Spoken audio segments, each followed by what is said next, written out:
Hello guys, Andrew here. Welcome back to Drew Tutorial. And in this video, I'm going to show you how to change a space visibility on ClickUp. So you can either make a space private or public, but you need to know exactly where to find the settings to do that. So all you have to do to find it is click your profile on the upper right hand side and go to the settings. Then click on spaces on the left and you'll find your different spaces. And to make a space private or public, you just need to click on it and you will see at the bottom where it says make private. If you click on that, it's going to private the space.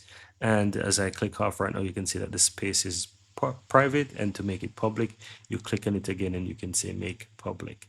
And that's how you basically manage or change the visibility of any space. By default, it will show that when you create a space, it's going to say everyone, or it's going to say, oh, make private. So you can go ahead and you can do that. That simply means that it's public, right?